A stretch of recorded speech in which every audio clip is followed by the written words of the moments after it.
But some of course, of the people, his son, Buzz, is doing a great job continuing that tradition and his parents' legacy there. And, of course, we got the treat of the bikers.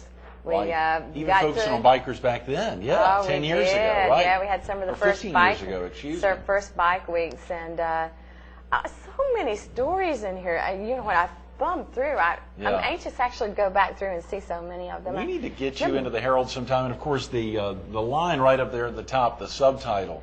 Debbie, share with viewers what we're seeing here. The weekend weather was cold, but Myrtle Beach was hot. And Absolutely. It was hot because it was one of our motorcycle weekends, and it was a time when we had the one percenters, or the Hells Angels and the other bikers coming in. And so we had to get used to them, and they had to get used to us. Sure. So it was this piece interesting times. Right under the headline, just a little more local, which of course we still have right over the door as folks come in.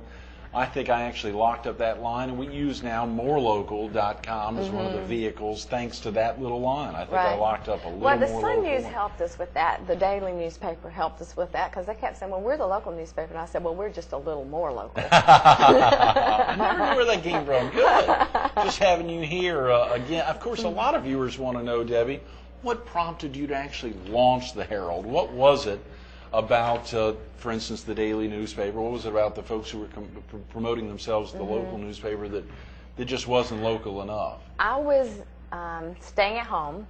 I was married, living over at Plantation Point, and I'd always worked, and I love working. I just love getting out and going to the office. I just love working. I like to play hard, and I like to work hard. Yeah, listen to that. Let's say it again on the eve of Valentine's. That's right. I like to play hard and work hard. Right. And so I thought, gee, I need to do something. Yeah. But my husband wanted me to go with him when he wanted to go places, and I thought, what can I do? And I thought, I've worked at a number of newspapers, and I knew the newspaper business. Well, it had to be something that I knew about. Yeah. We had no weekly newspaper in Myrtle Beach, so I thought, well, I think I'll start a newspaper. So I sat down and I sketched out a business plan pretty quickly. Right. And then I told my husband, and he said, what? Are you on what drug? Yeah. Hello. And so it was... But he bought in. He bought in. Actually, he literally in. bought in because he actually had a car dealership, so I was selling him advertising. I saw some of his ads in there, sure. But then I saw a lot of other car dealers, Grand Strand Nissan and Bob Bible. We did. We had a lot of car dealers, and during that time, they weren't using a lot of the ad agencies. So it was quite a time-consuming thing to put the car ads together and put them in the newspaper. Thank goodness now they all get ad agencies just about to put almost all their of them. ads That's together. Exactly But it was like, run out here and take a picture of this car we just got for sale. Oh, yeah. Look at that. Lisa Gibbons at home in Myrtle Beach. Yeah. Of course, seeing her there, first quarter local housing sales hitting the roof. It was. That was during June of '94. We saw a number of different trends here in Myrtle Beach, and we could see it coming. We thought, here comes another building boom. Right. And it was real easy to see as we were getting to it. And I remember the Broadway at the beach. When we would ride by Broadway at the beach, it was just pines and pine trees. That's all it was over there. We couldn't imagine having stores over there.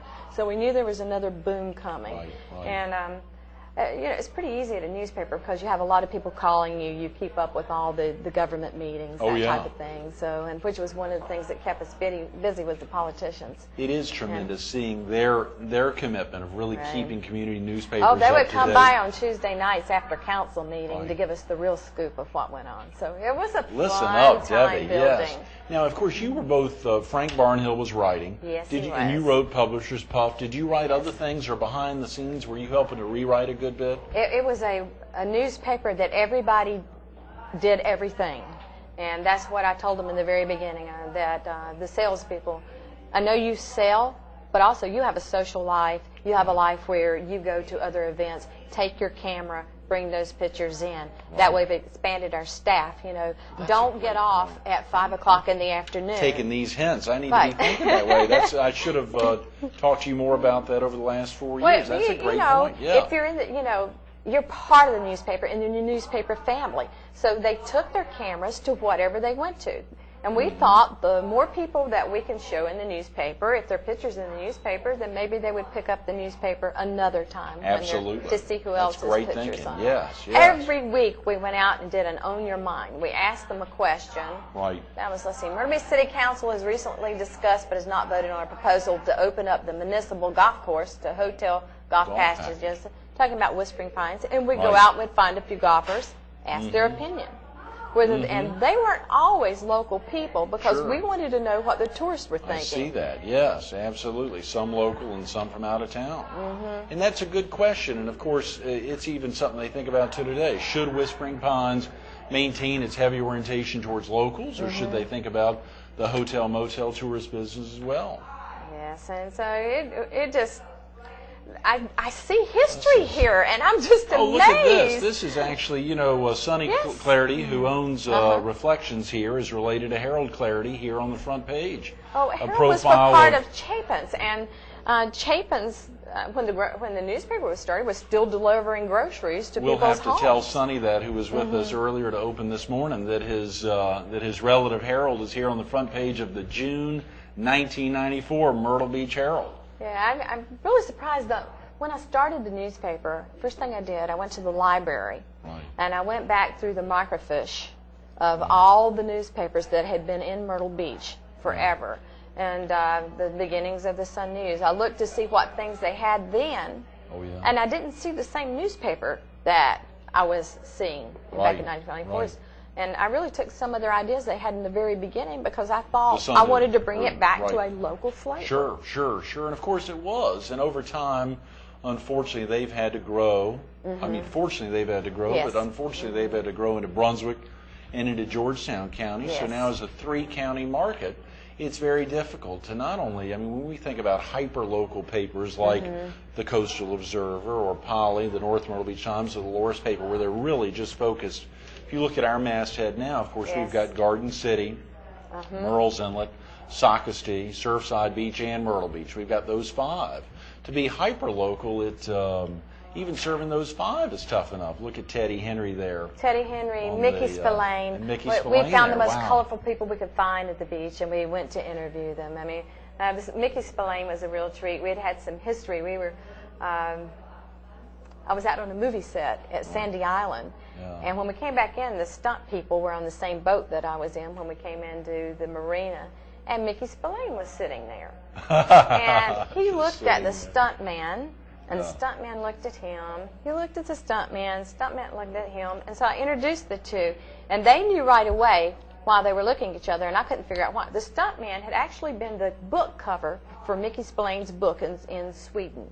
No. And because he was Swedish. Right. And so, anyhow, so I said, let's do a story. And so we did a story featuring Mickey Spillane after that, the murder mystery writer who lived here along the Grand Strand. Yeah. Golly, Debbie, it's got to be exciting for you. And, of course, to see the page count growing.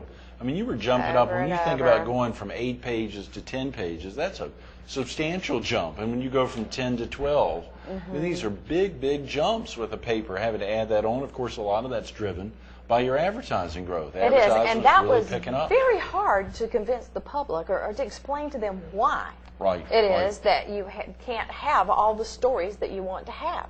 It had to be based on advertising. We had to be able to pay for that page. You know, if we had enough advertising, we could run more stories. Right, sure. You know, so it was very hard to convey that to the public because they were our friends. You know, these people reading the newspaper were our friends. We gave away 13,000 copies every week for 15 months.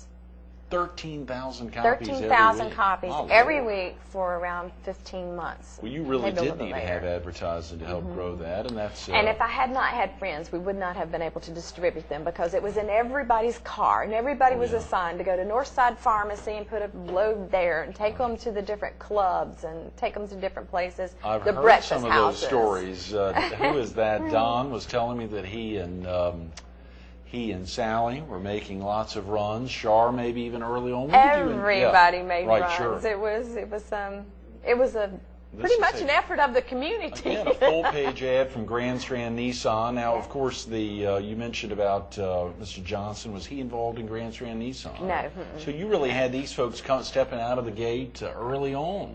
Right. a Bob Bible to buy full-page ads to really wrap around. And, of course, oftentimes folks think it's just about the community or we're just helping a community newspaper. It's not that. They can't just spend thousands of dollars with you just because you're locally owned. They spend it because obviously folks come in, they've seen Right. it, that repetition every week of seeing that happen. And what we found, actually, when we went in to find out who our readers were that our readers were a little more educated than the average reader. Right. They were the market that was the working market, Right. and they were the people who purchased. Oh, yeah. And so that helped us in selling advertising in the very Shoppers, beginning. not shoplifters. Yeah. Yeah. Yeah. Someone said that the other day, which is a great point.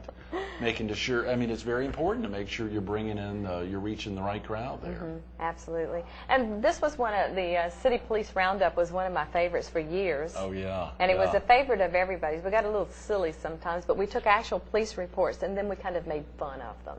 Absolutely. Oh, and you made fun of them. That's a great idea. It was a humorous How column. did that could get, we left out who the did names. that for you, Debbie? You're not going to tell. Yeah. No, we all had to take turns because that was pretty time consuming to Right. go through the police reports and all. But during that time, it was a lot of fun, and they helped us with it.